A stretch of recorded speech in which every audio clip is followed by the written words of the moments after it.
د یون مینهوالو له هرکلی وستړي مه شي. د ساقب افریدي په غوښتنه یو غزل درسره شریکوم. شعر دی: د یو بل نه سنګرونه ګټو، د یو بل نه سنګرونه ګټو، او چې د اسلام ګټو که غرونه ګټو.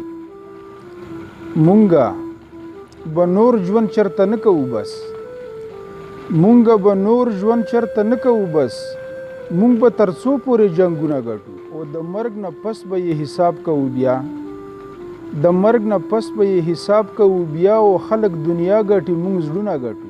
او دا چې په ځان پورې تړو بمونه، دا چې په ځان پورې تړو بمونه، او بیا به د چا نه خپل ځانونه ګټو. دا چې په ځان پورې تړو بمونه، بیا به د چا نه خپل ځانونه ګټو. او څومره په ګرانه به جنت ته درومو، څومره په ګرانه به جنت ته درومو، او څه په اسانه دوزخونه ګټو. څومره په ګرانه به جنت ته درومو، څه په اسانه دوزخونه ګټو. چراغ مونږ یو پتنګان د مینې، چراغ مونږ یو پتنګان د مینې، او د سر په بیا دیدنونه ګټو. مننه کوم.